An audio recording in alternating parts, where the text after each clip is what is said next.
শোনো না, তোমার সঙ্গে আমার কিছু কথা আছে। হ্যাঁ বলো। আমি একটা জিনিস ভেবেছি। কি? আমরা না এখন থেকে আলাদা করে খাবো। মানে? হ্যাঁ, তুমি এখন চাকরি পেয়ে গেছো, এখন তো আমাদের কোনো সমস্যাই নেই। তাই ভাবছি এখন থেকেই আমরা নিজের সংসারটা গুছিয়ে নেব। হে, তুমি কি বলছো?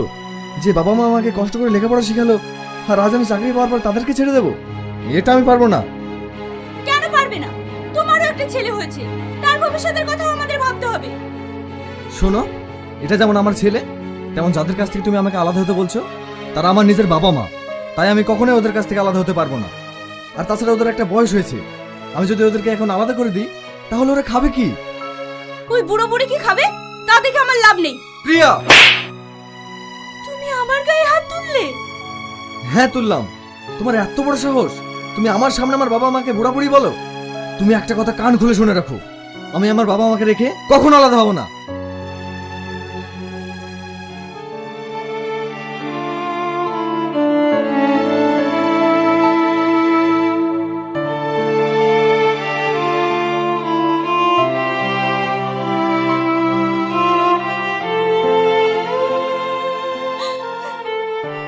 হ্যালো মা, তুমি এক্ষুনি এসে আমাকে এখান থেকে নিয়ে যাও।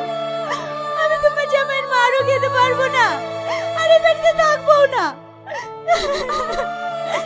বৌমা, বাবুর সাথে একটু ছোটখাটো ঝামেলা হয়েছে, আর সেই কথাটা তুমি তোমার মাকে বলে দিলে।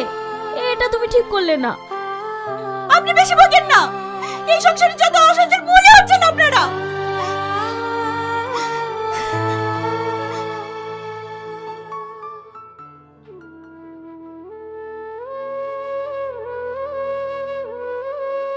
শোনো, বৌমা কি বলেছে শুনেছো? আমরা নাকি এই সংসারের অশান্তির মূল কারণ। আমি চাইনি আমাদের কারণে আমার ছেলের সংসারটা নষ্ট হয়ে যায়।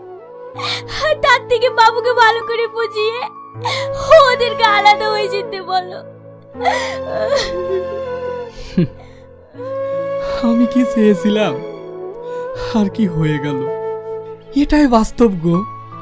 বাবা মা তার সন্তানকে মানুষ করতে গিয়ে একটু বোঝা মনে করে না, কিন্তু ওই বাবা মায়ের যখন বয়স হয়ে যায় তখন ছেলে বৌমার কাছে তারাই বোঝা হয়ে যায়।